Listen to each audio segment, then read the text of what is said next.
स्मृतीस्थळ निरूपणाच्या सत्रामध्ये याआधी आपल्या 2 स्मृती झालेल्या आहेत. आजच्या सत्रामध्ये तिसरी स्मृती आपण बघणार आहोत. महादाईचे श्री प्रभू अवतार प्रकाशी माझा श्री चक्रधरू म्हणणे. महादाईसांनी भटोबासांना पाटकुळी वाहुनी गावामध्ये आणलेला आहे. त्यांना गावातनं दूध आणून ते बोळेवरी पाजून त्यांना अधिक सावध केलेलं आहे. आणि मग महादाईसी म्हणितले महादाईसा भटोबासांना म्हणतात, नागदेया गोसाव्यांपाशी चाला जाओ. आता आपल्याला स्वामींकडे जायचं आहे, चला आपण स्वामींकडे जाऊया. भटोबासी म्हणितले के अस्ति गोसावी, म्हणजे भटोबास जे आहेत हे स्वामींच्या विरह अवस्थेमध्ये असल्यामुळे म्हणजे स्वामीच त्यांना सगळीकडे अपेक्षित आहेत. भिक्षेला गेल्यानंतर देखील भिक्षा द्या किंवा अन्न द्या वगैरे असा कुठल्याही प्रकारचा उल्लेख करत नाहीत. श्री चक्रधर द्या, म्हणजे भिक्षेमध्ये पण काय पाहिजे, देवच भेटले पाहिजेत. आणि मुळामध्ये आपण भिक्षा एवढीच मागितली पाहिजे बरं का. आपण देवाकडनं भरपूर काही भिक्षा मागण्याचा प्रयत्न करतो है ना, हे पाहिजे ते पाहिजे ते पाहिजे, परंतु परमेश्वराकडनं जी भिक्षा मागायची आहे ती परमेश्वर साधनाचीच भिक्षा मागता आली पाहिजे. तसं आमच्या स्वामींनी अन्नाची भिक्षा सांगितलेली आहे, ती पण कशी सांगितली, तुमच्या अधिकारामध्ये बसेल एवढंच अन्न आहे. म्हणजे ते सुद्धा आमच्या ईश्वर प्राप्तीसाठी ते साधन आहे बरं का ते अन्न. त्याच्या व्यतिरिक्त जे अन्न आहे ते ईश्वरापासून लांब घेऊन जाणारं अन्न आहे. म्हणजे तशा प्रकारचं अधिकाराच्या चांगलं उत्तम अधिकार असताना हीन जर का आचरण केलं तर परमेश्वर भेटीमध्ये अंतराय पडतो. असं अस्तिपरीच्या 9 पुरुषांच्या संदर्भामध्ये जेव्हा आपण किंवा चर्येच्या संदर्भामध्ये जेव्हा आपण तिथे निरूपण ऐकतो, श्रवण करतो, ती माहिती घेतो, त्यावेळी कळतं की अधिकारापेक्षा जर का हीन आचार केला किंवा त्याही पेक्षा चांगला उत्तम आचार असताना हीन जर का आहार आपण घेतला तर काय होत असतं की परमेश्वर भेटीमध्ये आपला अंतराय वाढत वाढत जात असतो. घासा परत पण सांगितलेला आहे. तर अशा पद्धतीने ते सुद्धा म्हणजे परमेश्वराने जे सांगितलेलं आहे त्याच वचनांमध्ये त्याच नियमामध्ये वर्तन हे आपल्या मोक्ष साधनेला साधन म्हणून ते कार्य करत असतं. आणि त्यापेक्षा थोडं कमी जास्त असेल, कदाचित कमी जो आचार आहे तो आपल्याला परत परमेश्वरापासून अंतर पाडण्याला कारणीभूत ठरत असतो. आणि उत्तम जो आचार आहे किंवा आपल्या जो अधिकाराचा आचार आहे त्याच्यापेक्षा अधिक आचार करणं हे सुद्धा थोडस आपल्याला मळीनत्व आणू शकतं. बघा, दोन्ही गोष्टी देवाने सांगितलेल्या आहे. वर्धेच्या दृष्टांतामध्ये काय सांगितलेलं आहे की समतोल साधायचा. कशा कशामध्ये, आचारामध्ये, चर्येमध्ये समतोल साधायचा. तुमचा जो अधिकार आहे त्याच्यापेक्षा हीन आचार सुद्धा नाही करायचा आणि त्याच्यापेक्षा जास्त आचार देखील करायचा नाही. जास्त आचार केला किंवा कमी आचार केला तर दोन्ही गोष्टी आपल्यासाठी थोडेसे धोकादायक ठरू शकतात. ते मळीनत्व आणणारे ठरू शकतात, त्रस उत्पन्न करणारे ठरू शकतात. आणि म्हणून समतोल आपला आचारामध्ये असला पाहिजे. वाढवून बघायचा आचार नाही अशातला भाग नाही. स्मरण वाढवून बघायचं, पण त्याच्यात स्वस्थता मिळते की नाही मिळते. जेवढा आपण आहार घेतो त्याच्यापेक्षा ही चर्यवंतासाठीची गोष्ट आहे. आता आहाराच्या बाबतीतली कमी करून बघायचा, स्वस्थता मिळते की नाही मिळते. ज्ञात विरक्ताचा संग त्याच्यासाठी असला पाहिजे. त्या दिवशी कोणी विचारलं की बाबा मग आपण आहार किती घ्यायचा, काय घ्यायचा, म्हटलं असं सांगता येत नाही. म्हटलं ते म्हणजे तुम्हाला ज्यांच्याकडे ही आहाराची शोधणी करायची त्यांच्याकडे राहावं लागेल, त्यांच्याशी तुम्हाला धार्मिक संवाद करावा लागेल, तुमची स्वस्थता अस्वस्थता याच्याबद्दल तुम्हाला त्यांना सांगावं लागेल. म्हणजे इत्यादी प्रकारे ज्याला आचार करायचे आहे त्याला ज्ञात विरक्ताच्या संगी राहावं लागतं. असं घरी बसल्याने वचन 2 वाचल्याने त्याचा लगेच आचार सुरू केला तसं नाही चालत. तुमचा अधिकार काय आहे, तुमचा अनधिकार काय आहे हे त्या अधिकाऱ्यांना समजत असतं. आणि म्हणून इथे आपल्याला जो आचार आहे त्या आचारामध्ये समतोलपणा असणं तेवढंच आवश्यक आहे. इथे आचार्य भट्टोबास जी भिक्षा मागतात त्याच्यामध्ये पण देवालाच मागतात, ते भिक्षेमध्ये बाकीचं काही मागत नाहीत. तसं आपण आपला जो विषय सुरू होता की भिक्षा ही सुद्धा साधनामध्ये मोडते, जेवणामध्ये मोडत नाही. आपण जे जेवतो ते भिक्षेत मोडत नाही, ते जेवणात मोडतं. आणि जे काही आचार्य उपलक्षणे जे साधक जे काही मागतात, जे तुमच्या मोक्ष साधनेला सहाय्यभूत ठरतं, ते भोजन नव्हे, ते भोजन म्हणजे साधनामध्येच, म्हणजे ईश्वर प्राप्तीच्या साधनामध्ये त्याचा उपयोग आपल्याला होत असतो.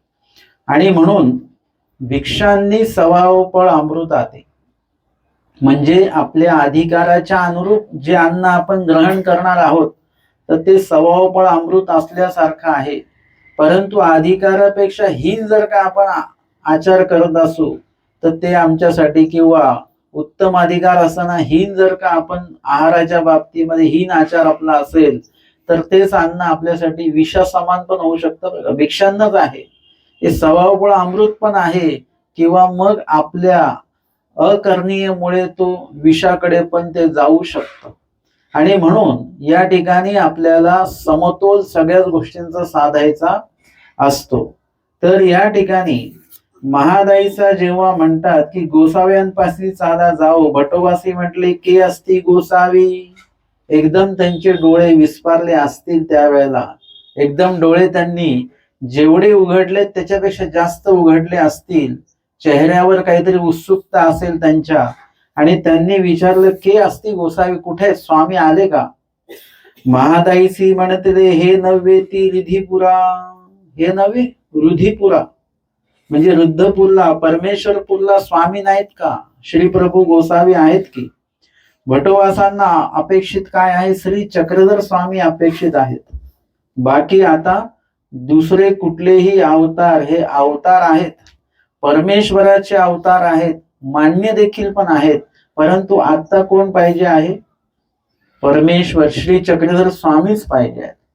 लेकुरवाळी मातेच्या दृष्टांतामध्ये जेव्हा ती लेकुरवाळी माता काय करते की प्रत्येक मुलाला काही ना काही ती कोणाला खेळणं देते, कोणाला खायला देते वगैरे, आणि मग ती पटकन घराच्या बाहेर निघते. तिला काहीतरी म्हणीये करायला जायचं आहे, काहीतरी कोणाला तरी सांगितलंय तिने की बाबा मी तुमच्याकडे काम करायला तेवढं येते, मी करून देते काम, पण मला पटकन यावं लागेल वगैरे, म्हणून ती झडती जाते, पटकन जाते. परंतु तिचा जो एक मुलगा जो आहे त्याला कुठलंही खेळणं नको, खाऊ नको, काही नको, त्याला काय पाहिजे? फक्त आई, म्हणजे आईच पाहिजे. मग आता ती आई काय करते? त्याचा डोळा चुकवून जाते. परंतु तो मात्र आईचा जो काही त्याच्याविषयीची जी काही ममता आहे, ते वात्सल्य आहे, ते मात्र आईकडेच लागून असल्यामुळे आईची प्रत्येक हालचाल तो बघतो आहे. जो साधक ईश्वराविषयी अत्यंत आवडीपूर्वक समर्पित आहे ना, तो परमेश्वराच्या प्रत्येक वचनाकडेच नव्हे तर त्या वचनातल्या शब्दाकडे आणि वचनातल्या अक्षराकडे, काना मात्रा वेलांटी सगळ्याकडे तो पूर्ण लक्ष देऊन असतो साधक. आणि ते जे काही निरूपण आहे त्या निरूपणातला एकदम बारकावातल्या बारकावा, जसं ते मी नेहमी सांगतो की स्वामी जसं म्हणतात भटोबासांना, तुम्हाला म्हणे ताप आलेला आहे, म्हणजे भटोबासांनी लगेच लक्षात घेतलं की काहीतरी माझा विषय इथे झालेला आहे बरं का. आणि स्वामी विचारतायत, म्हणजे स्वामींना माहिती नाही का मला ताप आलेला आहे? माहिती आहे, पण स्वामी तरीही विचारतात, प्रश्नार्थक विचारतात. म्हणजे आता इथे आपण हो हे उत्तर दिलं नाही पाहिजे. ते म्हणतात कोण म्हटलं ताप आलाय? मी तर चांगला आहे.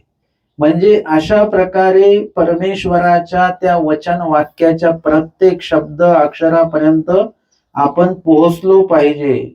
स्वामींनी हूं जरी म्हटलं तरी हूं म्हणजे नेमकं काय, कशासाठी म्हटलं, इथपर्यंत आपण चिंतन केलं पाहिजे. आणि श्री प्रभू गोसावी म्हणजे आता ती लेकरवाळी जी माता आहे ती निघून तर जाते, परंतु तिचा मुलगा जो आहे तो तिच्या मागे मागेच तो धावत येतो, अंगणापर्यंत येतो. म्हणजे आधीच्या घरांना अंगण असायचे बरं का, तर त्या अंगणापर्यंत तो येतो आणि आई पटापट निघून जाते. तो आई दिसेपर्यंत तो रडतो आणि आई दिसेनाशी होते तो मातीमध्ये त्या लोळणी घेतो, जमिनीवर लोळतो, तो रडतो रडतो. आता हा दृष्टांत इथपर्यंत आहे. आता इथे या स्मृतीमध्ये जी घटना आहे ती आता या दृष्टांतामध्ये येते की सेजिया सायलिया येते. सेजिया सायलिया म्हणजे त्या मुलाच्या आईच्या ज्या बाजूच्या मैत्रिणी आहे, शेजारणी आहेत, त्या येतात आणि हे नेहमीच असेल समजा असं, आणि ते त्याला उचलून घेतात. त्याला वाटतं की आई आली बर का, आणि म्हणून तो ज्यांनी उचललं त्या शेजिया सायलियांकडे तो पाहतो. पाहिल्यानंतर कोण दिसतं? स्त्री तर आहे पण आपली आई नाही आहे. ती कुणाची तरी आई आहे पण आपली आई ती नाही आहे. म्हणजे तो बघितल्यानंतर मोठ्या अपेक्षेने, भट्टोबासांनी मोठ्या अपेक्षेने विचारलं, के असती गोसावी. आणि त्यावेळेला जेव्हा स्वामींचं श्रीप्रभूंचं नाम सांगितलं जातं त्यावेळेला नाही, तो जो मुलगा आहे तो परत रडायला लागत असतो. त्याला आईच पाहिजे असते आणि आईला हे माहिती आहे. तिकडे आई काय करते, ते काम आटपून इकडे तिकडे बोलत न बसता लगेच ती निघून येते, कुठेच वेळ दौडत नाही. तिचं सगळं लक्ष एका मुलाकडे असतं. असं म्हणतात आईचं सगळ्या मुलांवर सारखं प्रेम असतं, पण या मुलाविषयी विशेष तिची दृष्टी आहे. ती म्हणते की नाही बाकीच्यांचं काही नाही, आता ते शांत राहतील, पण ह्याचं काही खरं नाही. पण ती आई जशी येते आल्या आल्या पहिले त्याला कडेवर घेते. त्याला तिची कडची व्हावी, म्हणजे आईच्या कडेवरच तो पाहिजे त्याला.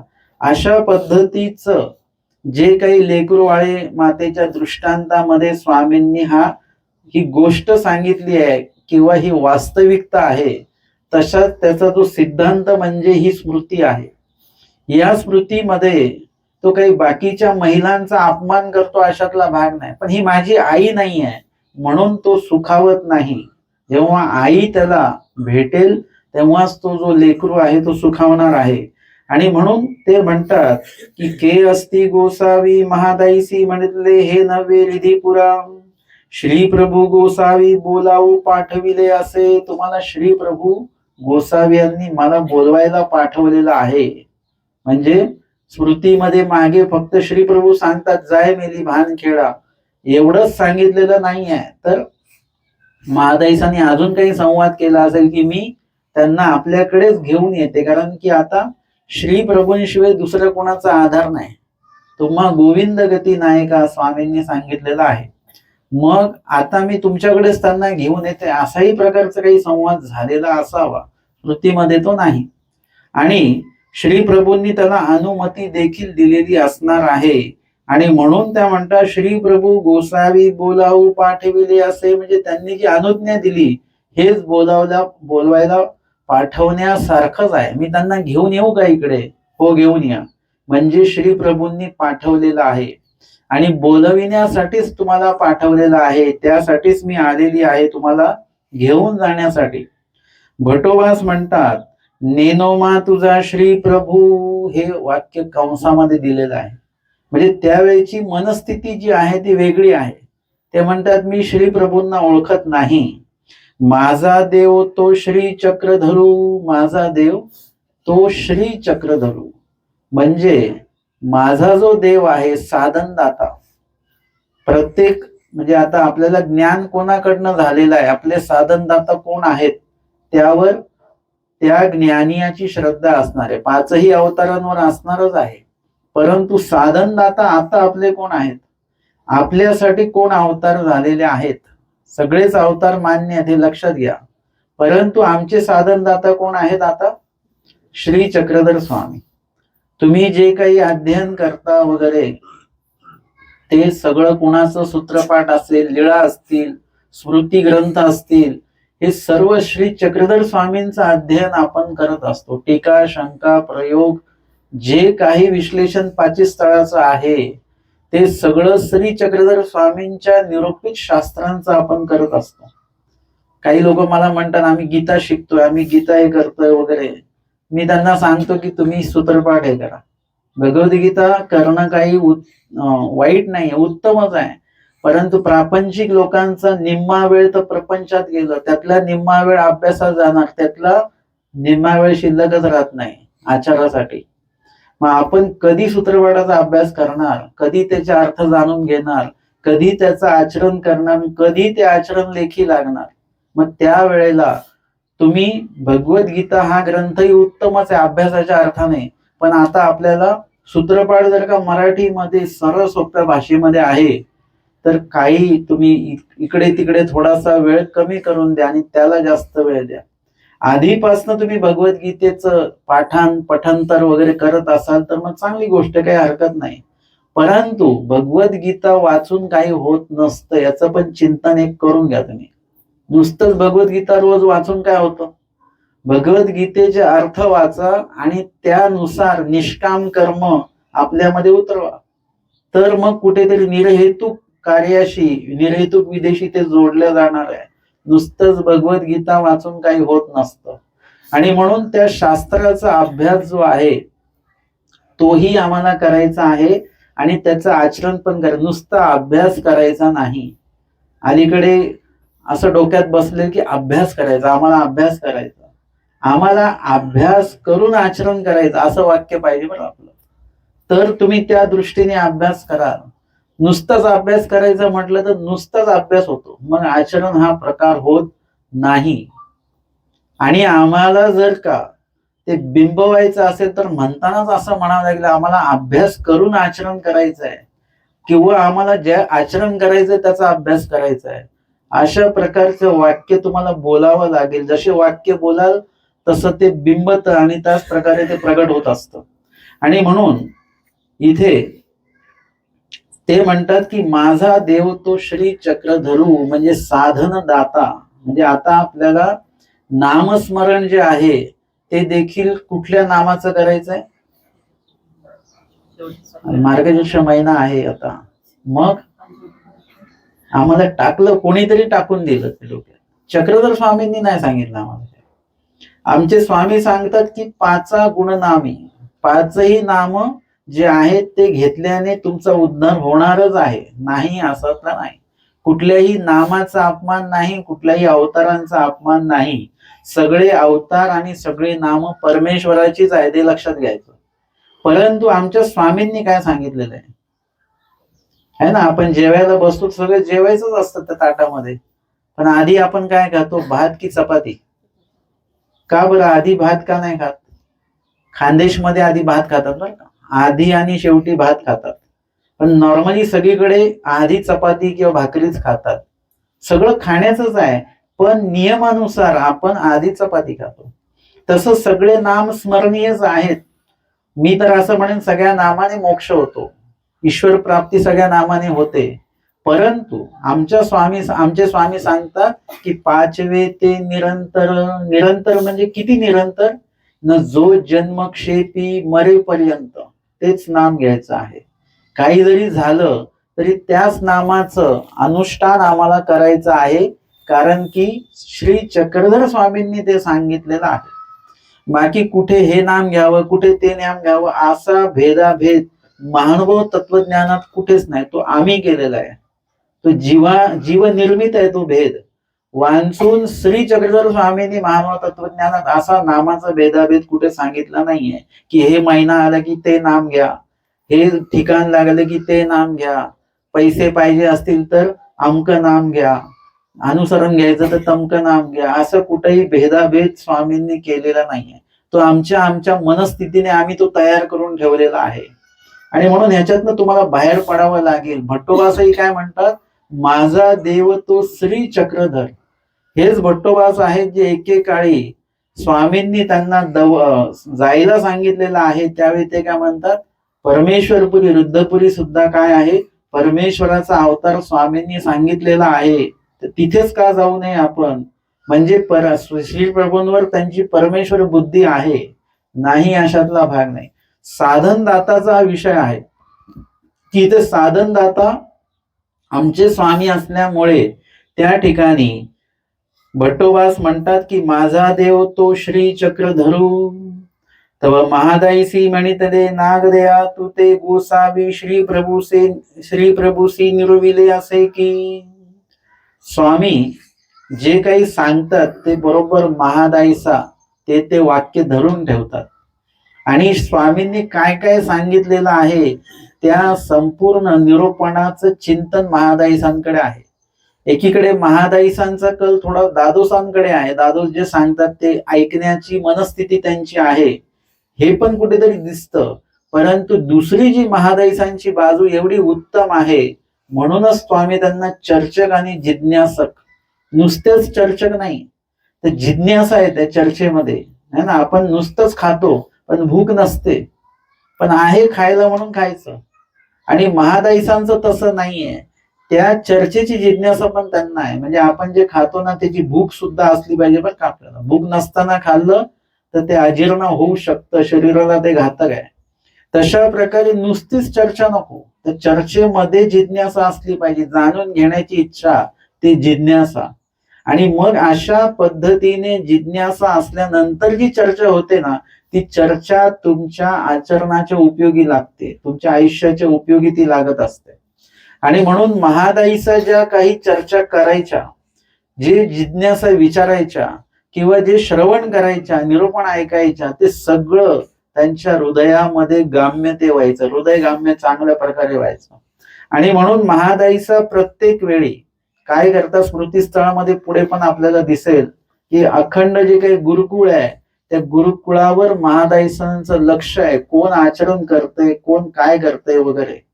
म्हणजे संपूर्णांच्या धर्माला आधार महादाईसा त्या ठिकाणी होत आहेत. आणि म्हणून महादाईसा म्हणतात नागदेया तू ते गोसावी श्री प्रभूसे निरोविले असे की, आणि मज तुझं निरोविले असे की. म्हणजे तुम्हाला श्री प्रभूंच्या ठाई स्वामींनी निरोविलेलं आहे, ते परमेश्वर अवतार आहेत आणि त्यांच्या सन्निधानी तुम्ही इथून राहा, गोविंद गती सांगितलेली आहे. आणि मज तुझं निरोविले असे की, आणि मला तुम्हाला निरोविलेलं आहे. म्हणजे म्हातारी आता तुम्हा लागेगा कवणे अर्थे वंचिजेना. म्हणजे महादाईसांनी जर का काही प्रश्न वगैरे काही केले, काही जिज्ञासा केली तर कवणी अर्थे वंचिजेना, म्हणजे त्यांना सांगायचं नाही असं नाही करायचं, किंवा सांगताना कुठल्याच अर्थाचं वंचकत्व करायचं नाही, संपूर्ण सांगायचं त्यांना जे तुम्हाला ज्ञात आहे, माहिती आहे वगैरे. म्हणजे सर्वार्थाने महादाईसांना तो सन्मान द्यायचा जो स्वामी देतात. असं नाही की माझी बहीण आहे किंवा स्त्री आहे म्हणून त्यांना नेऊन लेखायचं नाही. ते जे प्रश्न करतात सर्वार्थाने अवंचकत्वे त्यांना त्याचं निरूपण करायचं, अशा प्रकारचं निरोविलेलं आहे. ही आठवण महादाईसा भट्टोबासांना करून देतात. चाल म्हणून पाटकुळी वाहुनी निघाली, आणि चाल म्हणतात निघा, चला आपण जाऊया असं म्हणतात. आणि पाटकुळी त्यांना वाहुनी घेऊन त्या निघालेले आहेत. श्री प्रभू सन्निधानागमन 4थ्या क्रमांकाची स्मृती आपण घेत आहोत. मग तेथून निघाले, आणि मग तिथून निघालेले आहेत. एकी वासना म्हणजे एका मताने हळूहळू चालू लागले. म्हणजे महादाईसांनी त्यांना पाटकुळी घेतलेला आहे आणि एका मताने भट्टोबास जे आहेत ते हळूहळू चालायला लागलेले आहेत. मार्गी चालता लोक ओळखती, आणि रस्त्याने जेव्हा चाललेले आहेत तेव्हा लोक भट्टोबासांना पाहतात आणि पाहिल्यानंतर ते ओळखतात भट्टोबासांना. मग म्हणती हा तो नव्हे श्री चक्रधर द्यावो म्हणून हाती भिक्षा मागे. म्हणजे आम्हाला कसं कळालं की भट्टोबास भिक्षा मागताना श्री चक्रधर द्या असं म्हणतात ना, ते लोक सांगतात.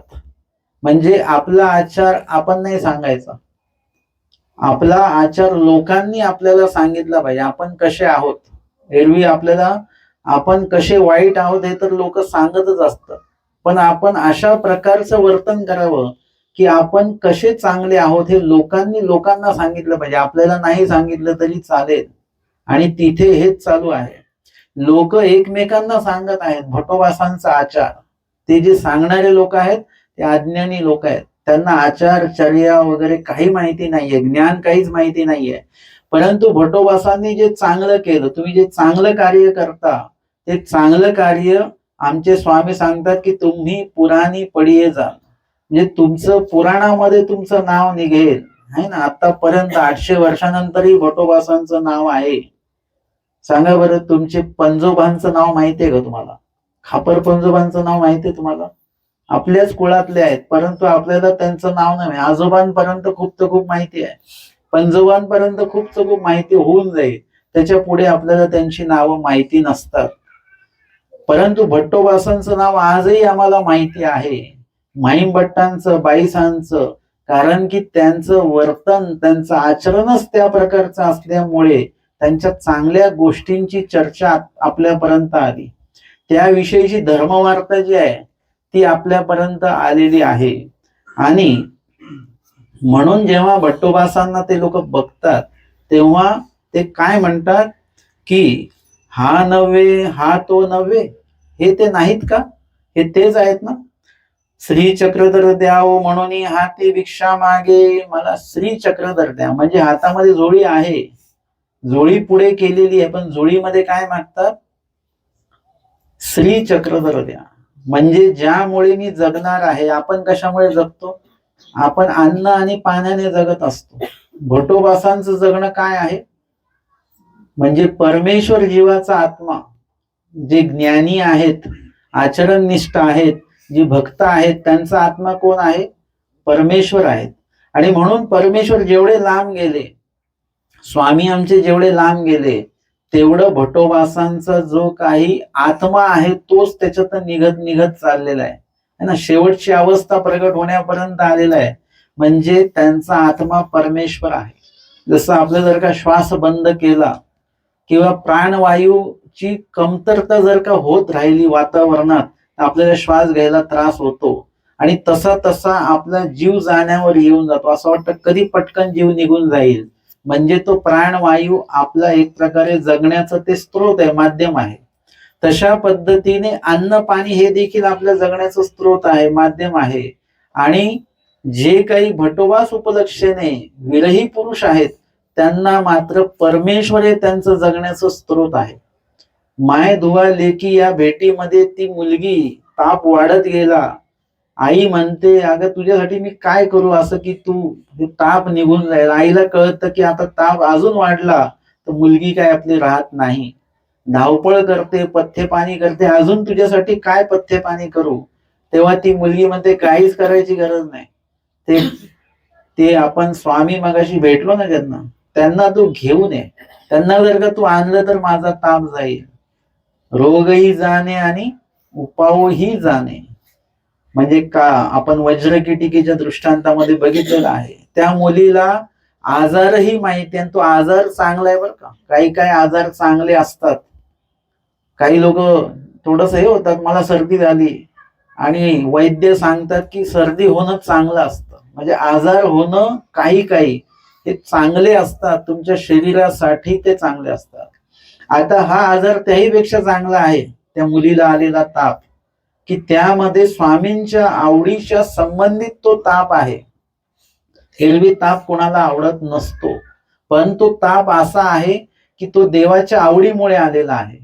आपल्याला जो ताप येतो तो देवाच्या अनावडीमुळे येत असतो बरं का. आपण देवाच्या संपर्कातच नसल्यामुळे त्रिताप तर आपल्याला लागलेलेच आहेत, पण बाकीचेही ताप आपल्याला अधूनमधून येत राहतात. परंतु इथे आलेला जो ताप आहे तो ईश्वराच्या आवडीच तो आलेला असल्यामुळे त्या ठिकाणी त्या मुलीला तो आजारही माहिती आहे. म्हणजे तो ताप का आला तेही तिला माहिती आहे आणि त्या तापाचा उपचार देखील माहिती आहे. तो ताप म्हणजे एक प्रकारचा आचारच झाला आणि त्या आचाराचा उपचार जो आहे तो म्हणजे स्वामींची भेट.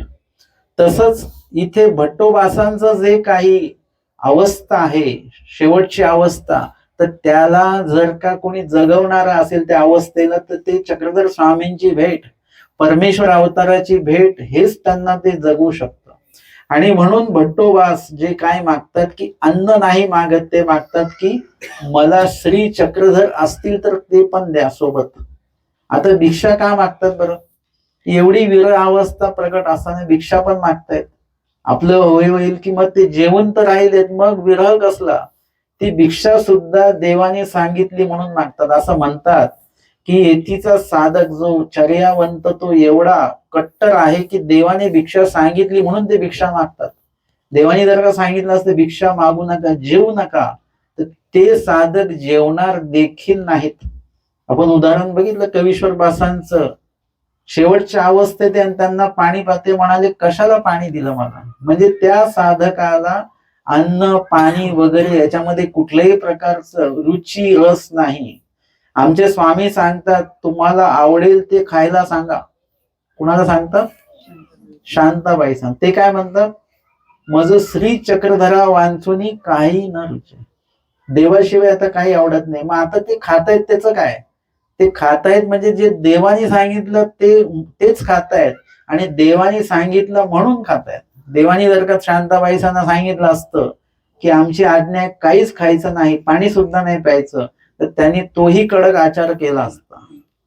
भिक्षा सांगितली म्हणून येतीचा साधक भिक्षा मागतो, नाहीतर अन्न पाणी सुद्धा ग्रहण करणार नाही. इतक्या कडक चर्येचे साधक, अधिकाराचे साधक या मानवा पंथामध्ये आहेत.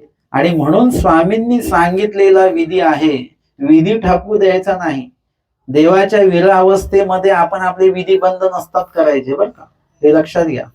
आपल्याला तर साधं तर पायाचा अंगठा दुखत असलं तर त्या दिवशी आपण पूजा अवसर बंद असतो आपला, की माझ्या पायाचा अंगठा दुखतोय. देवपूजा एकच विशेष करायचा, जास्त विशेष नाही करायचे. मी आजारी आहे. मुळामध्ये म्हणजे या ठिकाणी परमेश्वराचे विधी बंद नसतात करायचे, कमी नसतात करायचे. जसं आम्ही संवत्सरला होतो, तुम्हाला असं एक उदाहरण सांगेल की संवत्सरला कोणी सरळ समजा वयस्कर व्यक्ती काही, तर काय व्हायचं की त्यांचे सगळे नातलगांशी संपर्क झाला की ते सांगायचे की आटपून घ्या, म्हणजे आता येणं जाणं सगळं. मग सकाळच्या सत्रामध्ये तो विधी होऊन जायचा. आम्हाला वाटायचं की आता दुपारी पोथी नसेल बरं का, दुपारी पोथी असायची, संध्याकाळी देवपूजा पण असायची. म्हणजे बाबांचं आणि मामाजींचं म्हणणे कोणी सरलं तर त्या निमित्ताने आपण पोथी का बंद ठेवायची? म्हणजे पोथीच्या वेळेमध्ये जर का तो विधी त्याच्या आधीच सगळं जर का आटपून गेलेला आहे, जर का तो उशिरा झाला विधी तो गोष्ट वेगळी आहे, पण सकाळीच्या सत्रामध्ये सगळं आटपून गेलेलं आहे, अंत्यविधी सगळं होऊन गेलं, मग आता दुपारच्या वेळामध्ये काय करायचं आपण? कुणीतरी सरलं म्हणून पोथी बंद ठेवायची. उलट त्या वेळेला जास्त प्रमाणामध्ये आपण देवधर्म करू, जेणेकरून त्यांच्या जाण्याचं जे काही दुःख आहे वगैरे ते नुसतं रडत न बसता त्या निमित्ताने स्मरण काही होईल किंवा धर्मचर्चा आपली काहीतरी होईल. म्हणजे अधिक प्रमाणामध्ये लक्षात घ्या की काही जरी झालं तरी आपला विधी धर्म कार्य बंद होता कामा नये. किती काही आपण आजारी असो, एक का विशेष होईना कपाळाला लावा, प्रसाद सेवा का होईना ती आठवा, जशी जेवढी आठवते. पूजा अवसर स्वामींचा आठवा. स्मरण नामस्मरण गाठी घेण्याची ताकद हातामध्ये बोटांमध्ये नाही, तर मनीने स्मरण करू नका, मनाने स्मरण करा. म्हणजे इत्यादी प्रकारे जेवढं जमेल तेवढा विधी तुम्हाला करायचा आहे. विधी ठाकू द्यायचा नाही, थांबू द्यायचा नाही, आजाराचा कारण ठेवायचं नाही. आणि म्हणून जरी विरह किती जरी असला तरी भट्टोबास त्यांची नाम साधना बंद करत नाहीत, भिक्षा विधी बंद करत नाहीत. म्हणजे ते सतत त्यांचं ते सुरूच आहे. आणि तो ध्यास आहे परमेश्वरा तोची व्हावा तोची भेटावा, हे सर्व त्यांचं ते सुरू असल्यामुळे महादाईसांना लगेच ते विचारतात कुठे आहेत स्वामी. आणि मग जेव्हा ते लोक म्हणतात की हे तेच आहेत की श्री चक्रधर द्यावं म्हणणी हाती भिक्षा मागे, तव महादाईसे म्हणती. आता ते जेव्हा म्हणतात महादाईसांच्या ते कानावर पडतं आणि महादाईसा त्यांना म्हणतात की बा देवे विन पिसा झाला बा, म्हणजे देवे विन पिसा झाला बा, म्हणजे याला काही वेड वगैरे काही लागलेला नाही. हा वेडा वगैरे नाहीये, मुळात हा देवामुळे त्याला ही स्थिती जी आहे ही स्थिती निर्माण झालेली आहे देवासाठी. एरवी लोक कशा कशासाठी वेडे होत असतात की नाही. आमच्याकडे एक माणूस, तो असं रस्त्याने चालला की तो असं बोटांवर लाखांचे हिशोब वगैरे असं चालायचं. मी कोणाला विचारलं की काय झालंय, असं काय करतो, तर म्हणे हा खूप पैशामध्ये बुडाला बिचारा, म्हणजे नुकसान झालं खूप मोठं, तेव्हापासून तो वेडा झाला. मग अशा प्रकारे लोक कशा कशासाठी वेडे होत असतात, त्याचा आपल्याला जीवनामध्ये कुठलाच लाभ होत नसतो ना. काही वस्तू पाहिजे म्हणून त्या वस्तूच्या मागेच वेडे होतो आपण, पण त्याचा आपल्याला वैयक्तिक असा काही लाभ नसतो आपलं आयुष्य प्रगल्भ करण्यासाठी. वैचारिक पातळी आपली प्रगल्भ होत नसते. आपल्याला फक्त आधुनिक वस्तू आपल्याकडे येते, पण वैचारिक पातळी मात्र आपली कमी कमी कमी होत जाते. परंतु जेव्हा आपण देवासाठी म्हणून वेडे होतो, ताप जेव्हा देवासाठी येतो, तेव्हा तो ताप उत्तम प्रकारचा ताप आहे. आपल्याला जे वेडेपण आहे ते देवासाठी म्हणून येतं, ते सगळ्यात महत्वाचं शहाणपण आहे बरं का. देवासाठी वेडे होणं याच्या वेगळं शहाणपण दुसरं कुठलंच नाही. आणि इतर नाशिवंत गोष्टींसाठी वेडे होणं मात्र ते घातक आहे. शांताबाई सांगतात, बाई दुःख करू नका, नाशिवंत गोष्ट आहे. द्रव्य असेल, पुत्र असेल, हे सगळ्या गोष्टी जाणाऱ्या आहेत. ते काही थांबणार आहेत का? सगळ्या काहीच थांबत नसतं, सगळं जाणार आहे. तुमच्या घरातल्या सगळ्या वस्तू बघून घ्या एकदा, की त्या गोष्टी कायमस्वरूपी टिकणाऱ्या आहेत का? कधी ना कधी तुमच्या आवडीचा रंग आज जो तुम्ही लावलाय, पुढच्या वर्षी तो जाणारा आहे. तुम्ही आवडीने घेतलेले कपडे असतील, अलंकार असतील, काही जेवढं काही घरामध्ये आहे, हे सगळं कधी ना कधी जाणार आहेत. व्यक्ती सुद्धा कधी ना कधी येणार जाणार, हे सगळं चालू राहणार आहे. कायमस्वरूपी असं काहीच नाहीये. आणि म्हणून त्यासाठी दुःख करू नका, जे येणार जाणार आहे. आता जर का पावसाळा गेला, आपण दुःख करत बसायचं का? नाही, गेला तो जाणार आहे, त्याचा एक कालावधी संपलेला आहे. मग आता हिवाळा आला म्हणून दुःख करायचं नाही, याचा कालावधी हा येणारच आहे. तशा प्रकारे या नाशिवंत गोष्टी येतात जातात येतात जातात, त्याच्याविषयी दुःख नका करू. परमेश्वराविषयी जर का ते दुःख आपण प्रगट केलं तर ते आपली योग्यता वाढवणार आहे. आणि इतर जे काही दुःख आहे त्या आपल्याला पाप घडवून नरकाला घेऊन जाणार आहे. कारण की ते मिळवण्यासाठी आपण जे काही इकडचं तिकडे करतो, लाडी लबाडी करतो, खोटं बोलतो ना, नाशिवंत गोष्टींसाठी. एखाद्याने म्हटले 10 रुपये किलो, लगेच तुम्ही म्हणता तिकडे तर 9 रुपये किलो देतोय. खोटं बोलतो ना आपण. काही कोणी 9 रुपये किलो देत नसतं, पण त्याला खोटं बोलतो आपण. म्हणजे ते 1 रुपया वाचवण्यासाठी खोट्याचा आधार घेतला. म्हणजे काय केलं? पाप केलं की पुण्य केलं? एक प्रकारे पाप झालं. आता ते खोटं वाढत जाऊन तुम्हाला मोठं खोटं बोलायला आणि मोठं खोटं कार्य करायला ते भाग पाडणार. अशा प्रकारे नाशिवंत गोष्टींसाठी केलेलं दुःख अशा प्रकारचं असतं. परंतु जर का परमेश्वरासाठी दुःख केलं तर काय होतं? स्मृतीस्थळामध्ये नाव येतं. देवासाठी जर का भट्टोबासांनी दुःख केलेलं आहे तर ते परमेश्वरापर्यंत ते नाव पोहोचतं. नुसतं त्यांचं नाव आपल्यापर्यंत नाही पोहोचत, त्यांचं नाव परमेश्वरापर्यंत पोहोचतं. नुसतंच नाव नाही पोहोचत, तर भट्टोबासांचं जीव स्वरूप देखील परमेश्वरापर्यंत पोहोचलेलं आहे. यासाठी देवासाठी दुःख केल्याने हे प्राप्त होत असतं. आणि म्हणून महादाईसा त्या लोकांना काय करतात, सांगतात की बाबा हे कशामुळे नाही तर देवामुळे हा पिसा झाला बा, या परी रिद्धपुरासी आली. आणि अशा पद्धतीने महादाईसा आचार्य श्री भट्टोबासांना घेऊन, पाटकुळी घेऊन, चालत घेऊन अशा प्रकारे ते रिद्धपूर परमेश्वरपूर या ठिकाणी पोहोचलेले आहेत. तव श्री प्रभू गोसावी 5 पिंपळ्याकडे सकाळीची बीजे केले. आणि श्री प्रभूंनी सकाळीच 5 पिंपळ्याकडे, म्हणजे ज्या ठिकाणी 5 पिंपळ आहेत एकत्र, आणि त्या ठिकाणी स्वामींचं अवस्थान आहे, श्री प्रभूंचं अवस्थान आहे. ते तर खेळत होते, म्हणजे काहीतरी खेळ क्रीडा जी आहे श्री प्रभूंची सुरू आहे. तेव्हा महादाईसे भट्टोबासा ते घेऊन आली. आणि महादाईसा भट्टोबासांना तिथे घेऊन आलेले आहेत. श्री प्रभू देखोनी म्हणितले आओ मेली जाये. आणि श्री प्रभूंनी दोघांनाही बघितलं आणि भट्टोबासांना बघितलं नंतर. आणि भट्टोबासांकडे बघून श्री प्रभू म्हणतात, आवमेली जाय, हे ते 90 श्री चांगदेव रावळांची. म्हणजे हे तर श्री चांगदेव रावळांचे आहेत, हे आमचे नाहीत. का म्हटलं असं? कारण की काही वेळा आधी भट्टोबासांनी असं म्हटलेलं होतं की मला कोण पाहिजे? श्री चक्रधर मला पाहिजे. नेणोमा तुझा श्री प्रभू असं ते म्हणाले होते, किंवा श्री चक्रधर स्वामी मला पाहिजेत, श्री प्रभू नको पाहिजेत, हे न बोललेलं वाक्य आहे. श्री चक्रधर स्वामीच पाहिजेत, म्हणजे इतर कोणी नको, अशा प्रकारचा एक भाव त्यांच्या मनामध्ये असल्यामुळे श्री प्रभू म्हणतात हे आमचे नाहीत, हे श्री चक्रधर स्वामींचे आहेत.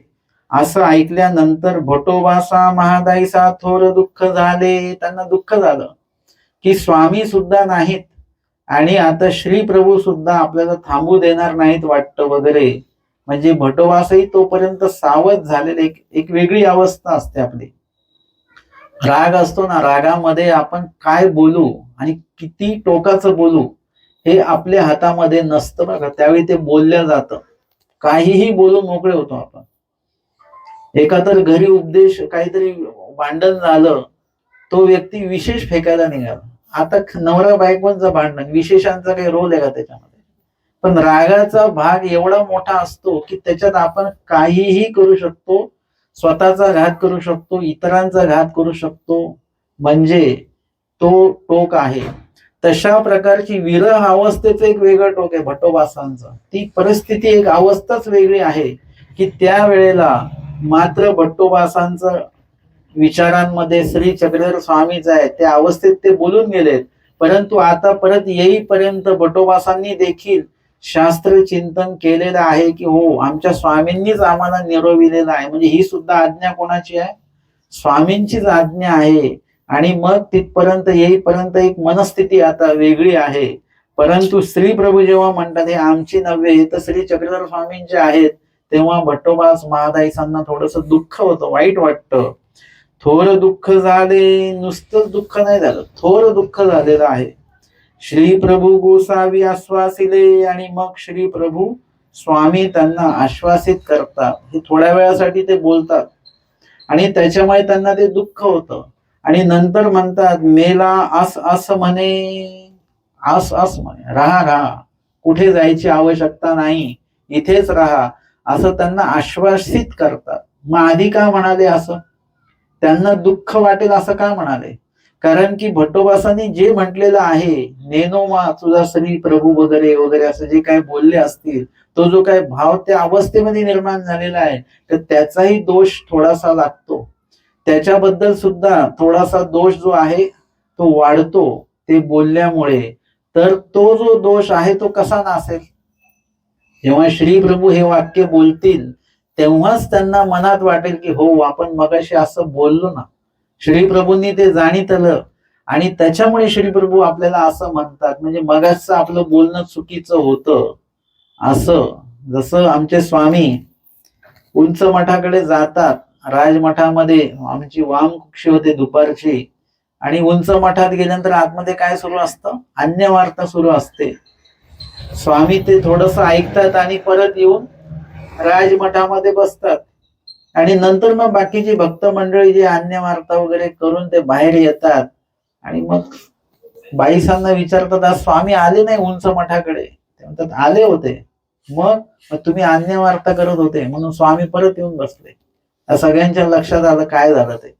आणि मग सगळे गपचूप बसलेले आहेत. आता दंडवते घातली, श्रीचरणा लागले, बसले, आणि मग सगळ्यांच्या माना खाली आहेत. स्वामी म्हणतात काही गा धर्मवार्ता करीत होते ती काय, त्यांची छान धर्मवार्ता चालू होती तुमची वगैरे. आता सगळ्यांच्या लक्षात आलं की स्वामी शिक्षा पण आता करणार आहेत. स्वामींना हे आवडलेलं नाही. स्वामी उदास झालेले आहेत आपल्या त्या अन्यवार्तेवर. म्हणजे हे लक्षात आलं आणि मनामध्ये दुःख झालं की बघा आपल्याला एवढं निरूपण झालं वगैरे तरी देखील आपण अन्यवार्ताच करतो.